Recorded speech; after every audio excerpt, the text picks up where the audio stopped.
Welcome in San Diego. It's Jade Hindman. On today's show, comedian Mal Hall sits down and talks about Father's Day dad jokes and his career. This is KPBS Midday Edition, connecting our communities through conversation.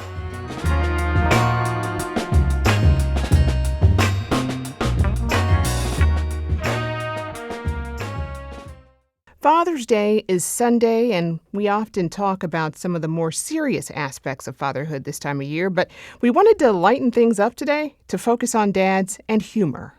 Do you guys think it's weird that you don't need any kind of certification to take a baby home? Is that crazy? Every other thing that we do in this country as adults, you need to get a certification. Like, you want to drive? You need a license. We need to send somebody out and make sure you're cool to drive. You want to rescue a dog tomorrow? You can't just go down to the animal shelter and say, hey, I'm here to rescue an animal. No, they don't just give you a dog and send you home. There's paperwork involved, and then they send a human to your house to check it out and make sure it's cool for a dog to live there. But when you have a baby, they're just watching the clock. It's been 26 hours. Go ahead. You could take this baby. You've been a kid before, right? Yeah, okay, you'll be fine. That's Mal Hall in his last comedy special, The Ice Cream's Not Ready. Mal is a San Diego-based comedian, a dad of 3 kids. Mal, welcome to Midday Edition. You've been a kid before, right? I've been a kid before. Okay. I did it one time. It was pretty good. It was okay. Yeah, I survived it. I mean, okay, well, being a father plays a pretty big role in your comedy acts, I see here. So why is that? Well, as a comedian, my style of comedy, I tell stories. And for my entire career, the stories that I tell sort of mirror whatever chapter of life that I'm in. So this is the chapter I find myself in. Millennial dad, 3 kids under 6. There's a lot of comedy in here. There's a lot of comedy available. Yes, that's true. And, okay, so you must tell me about your children. There's 3 of them. There's How 3. old are they? My son, Kalino, 6 years old. My daughter, June, 3 years old. And our youngest, Kaipo, just turned 1 in May. So those are my 3 bosses, I guess. They are bosses at that age. What's their personality like? So the 2 boys are super chill, and they, at least my oldest is very good at listening, and he's been that way from the jump, like kind of the easiest baby of all time. And then my daughter is, she's given us a run. She's given us a run for the money. It is everything that my mom warned us about for my son, for the firstborn. We're like, I don't know what you're talking about. This kid listens, he sleeps, he does everything we ask him to do. My daughter is like, I'll do all those things that she warned you about. I'll see if I could hurt myself with this house. Oh, you said stop? I translate that to sprint towards the danger. So come get me if you can. It's like you feel like they could have a cotton ball, right? And surely they couldn't hurt themselves with a cotton ball. She'll find a way to weaponize that cotton ball. Yeah, they'll do it. Man, well, we all know what a dad joke is, right? I think a hallmark of it is that it's corny. So are you guilty of telling these jokes? I don't think I'm guilty of, I'm not the dad joke guy. I enjoy laughing at a dad joke, and I enjoy, people, the moms that make the dad jokes around me. I'm the comedian that I would prefer if you didn't know I was a comedian for as long as possible. And that way it's less pressure on me and the people around me to be funny. I'm not the clown. Right. Right? So you make the jokes, and I'm going to give you a full laugh so you feel good that you are a funny person. Whether or not the joke was funny, it does not matter to me as long as I don't have to make you laugh for free. I totally get that. I mean, and kids are funny, right? Because my daughter the other day, my husband, he told a dad joke, right? I don't even remember what the joke was because it was just that corny.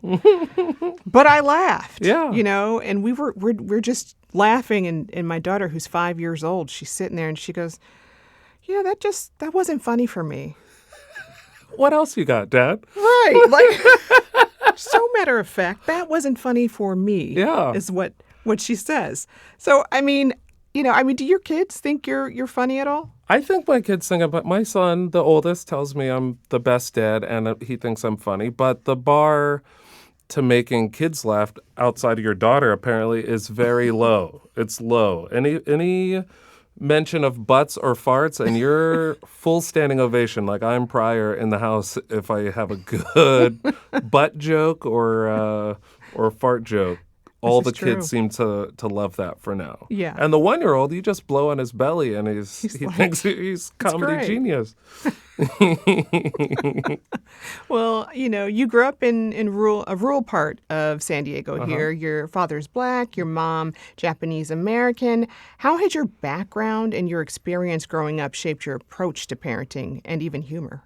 The approach to parenting, I will tell you, growing up with this background, especially sort of growing up in a very rural community, is like I have a very kind of an old school outlook on parenting, on like the process of it all, and it is kind of clashing with sort of millennial sensibilities to what parenting is now, and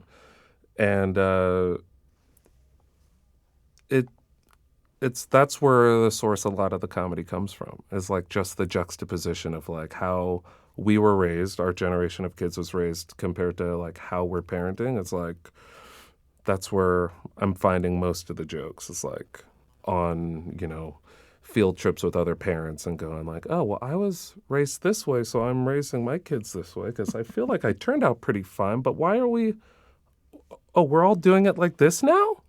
Why? Why do we have to? It's so interesting, too, the way that our parents raised us and how they treat the grandkids. Oh, yeah. Oh, that's It's a whole different ballgame. It's kind of, you have to divorce yourself from the thought of who your parents were when you were a kid. And I'm letting my mom be the spoil the grandkids because, she's earned that. Mm-hmm. But it is really hard to be like, wait, hold on, wait, why are you letting them do that? Okay, let them do that at your house though, because I have the rules from that you had when we were kids. Those are the rules in this house now. Yeah. So you're breaking the rules. You're chopping me at the legs right now, Mom. Right.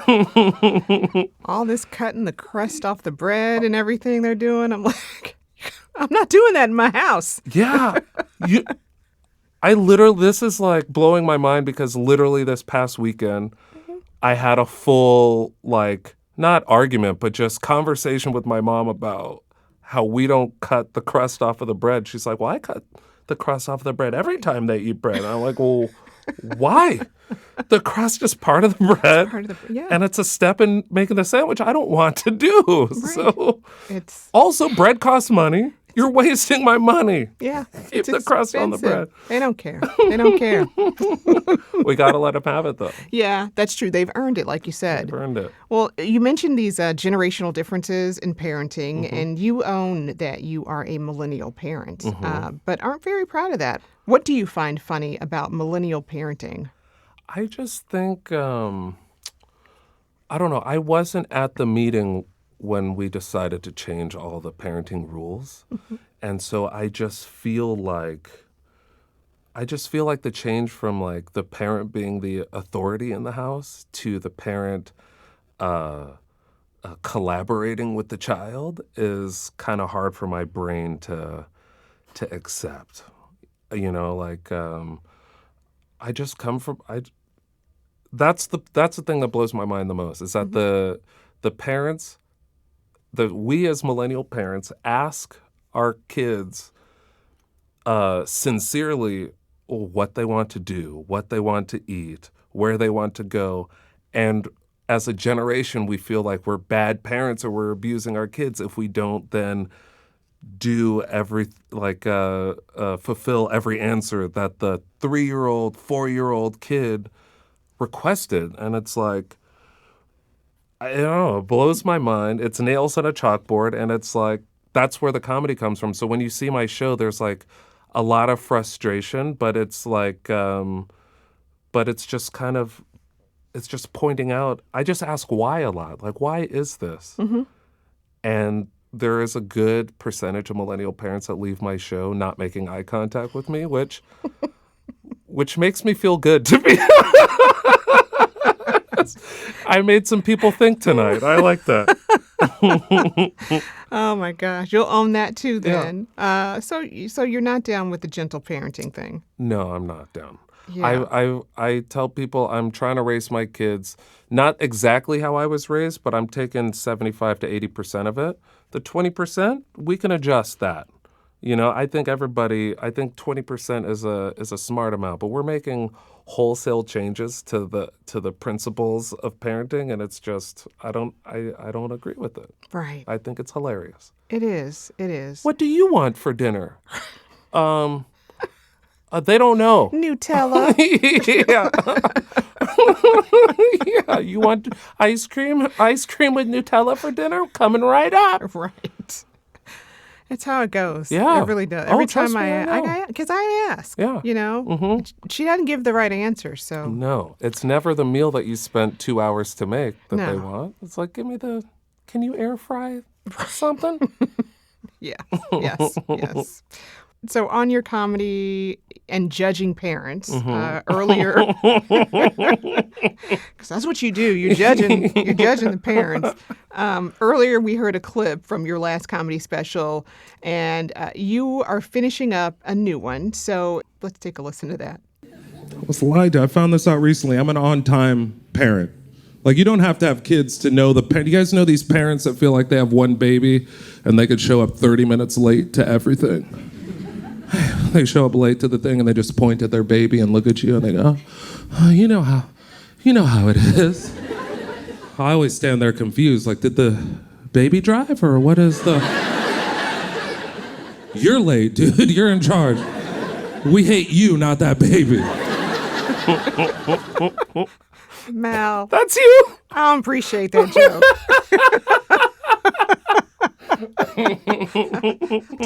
How dare you call me out like that? So go ahead. Can you break down for me how you take something from your everyday life, my everyday life, for sure, and craft it into a part of your stand-up act? I mean, what does that process look like? So I just find the things in life that make me go, why? And then I'll bring it up in conversations with friends and people without it being in joke form. Like, why do we do this? Like we'll be at the party and someone shows up late and they always, Jade, you guys always come in frantic, like, oh my God, I'm so sorry. It's like, we knew you were going to be late.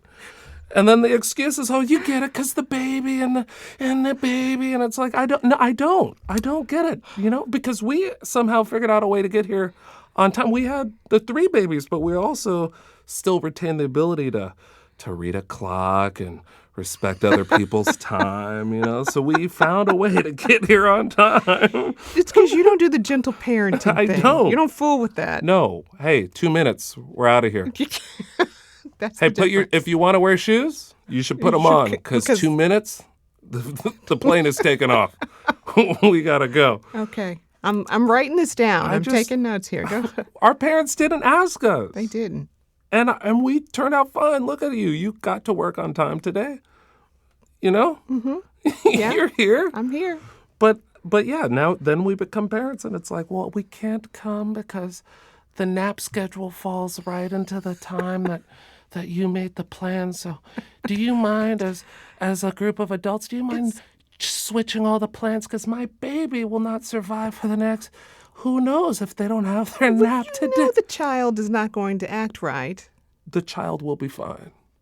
The child adapts to our lives. We don't change our entire lives wholesale for the baby, is my...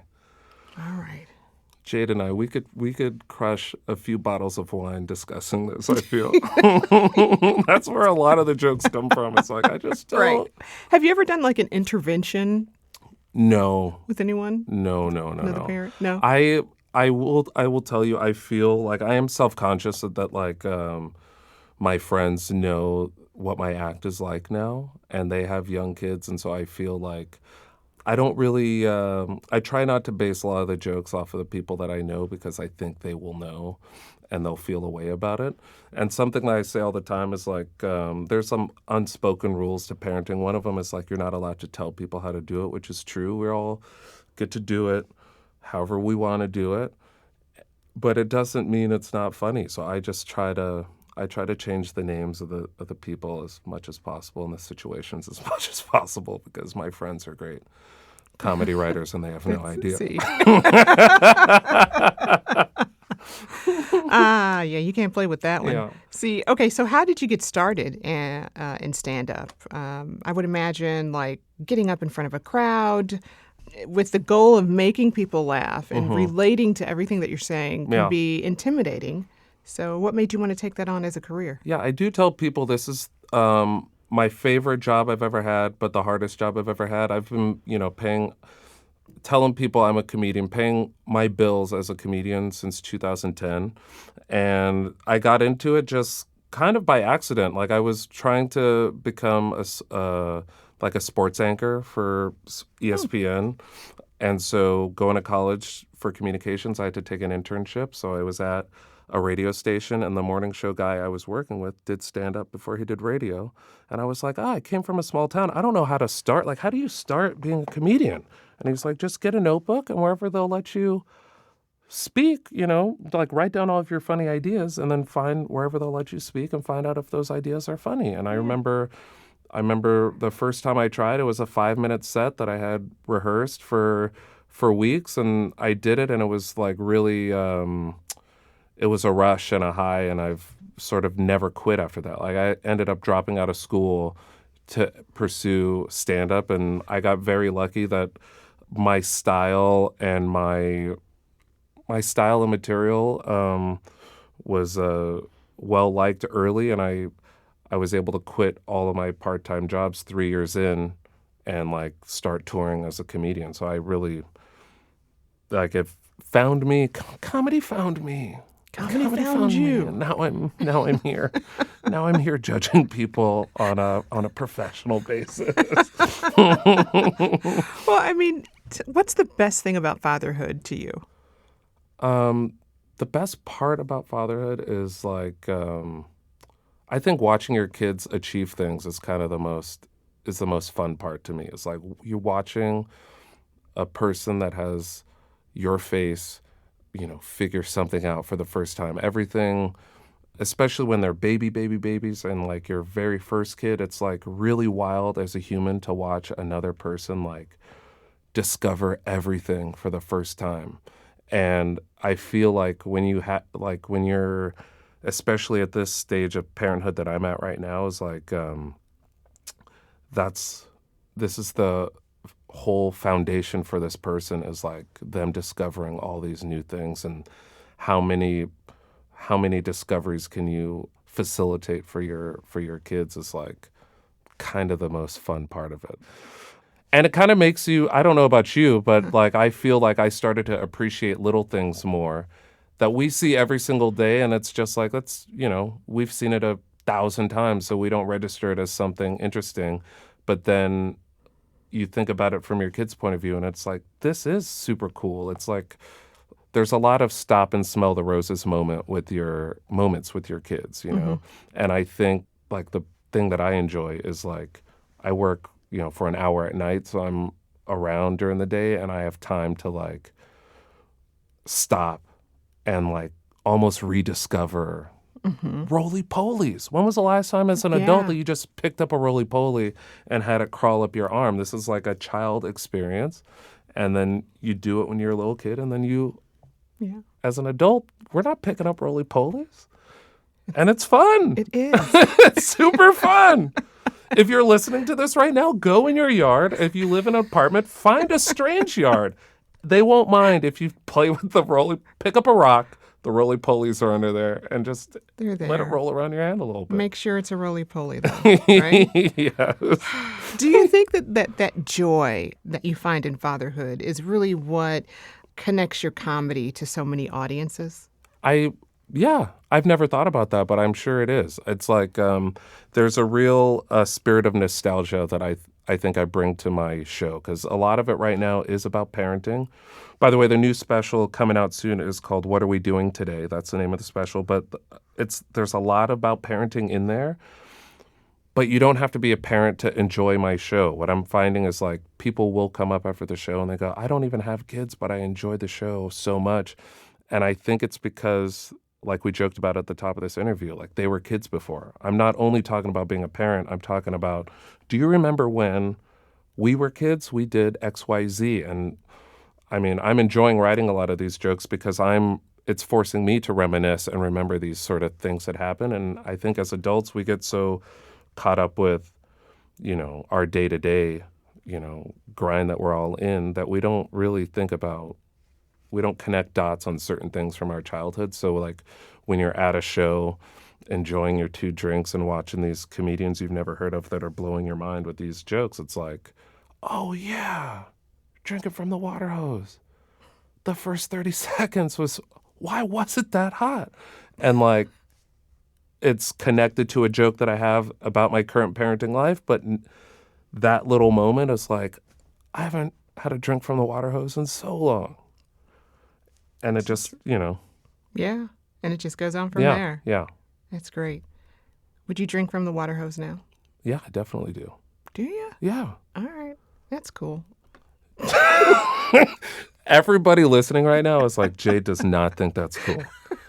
If you could see the way Jade is looking at me right now, it is whatever, like the tone you heard in her voice is the exact way she's looking at me. Like, you animal, you drink from the water hose and you let I'm your not children judging. do this?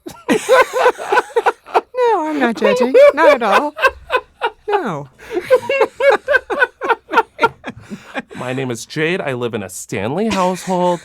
We have purifiers connected to our Stanleys. We would never drink from a water hose. You know. Okay. This is true. It's true. It's fine. You're calling me out once again.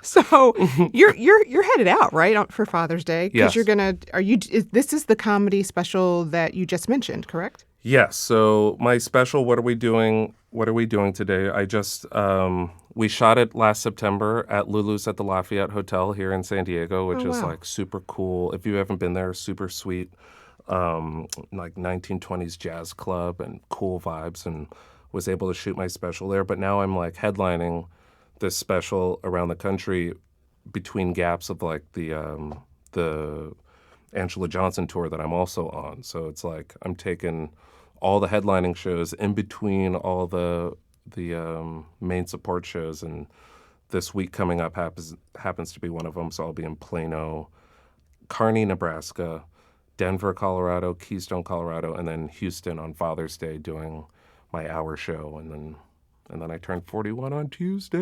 Whoop, whoop. All right. Yeah, okay. Happy birthday to you. So much to celebrate. Yeah, Seriously. You got yeah. birthday, Father's Day. Now, you mentioned the Lafayette Hotel. Mm-hmm. How can people check you out locally, and what is the local comedy scene like? Local comedy scene in San Diego is awesome, and it's awesome because the community, the audiences are good. Like, people go out here to have a good time. I lived in LA for almost 10 years. The audience, it's a small percentage that goes out for a good time. A lot of people are going out as a thing to do. But in San Diego, people are looking to laugh. So there's a bunch of great comedy clubs, but if you want to see me specifically, I have a show at Lulu's at the Lafayette the last Wednesday every month. We call it Laugh at Lulu's. It's a midweek comedy showcase where I curate these lineups of comedy. I picked Wednesday on purpose because as headliners, we're on the road on the weekend. Mm-hmm. But a lot of my friends who headline live in LA, and it's like an easy drive down on a midweek Wednesday to come do a show in this amazing room. And so I shot my special there, and I do a monthly show there. And it's the last Wednesday every month. But outside of that, I would say if you're into comedy, the Comedy Store, Mic Drop, there's a lot of very good comedy clubs in town and a lot of good independent shows in town where people are really doing great work. Well, sounds like a lot to check out and see. I've been speaking with San Diego-based comedian Mal Hall. You can find him at malhall.com. Of course, we'll have that link on our website too, kpbs.org. Mal, thanks so much for speaking with me today. Happy birthday. Happy Father's Day to you. Jade, thank you for having me. I look forward to having a couple of glasses of wine with you and really finding some common ground. Indeed. Indeed.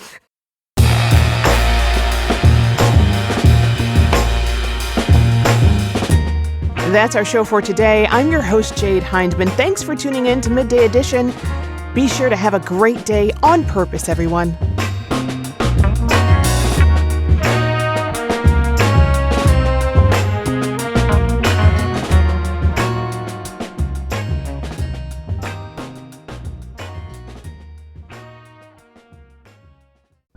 Now on The Finest, we examine an icon. Our Lady of Guadalupe has been a powerful symbol for 500 years, and artists have reimagined her as a source of resilience and pride.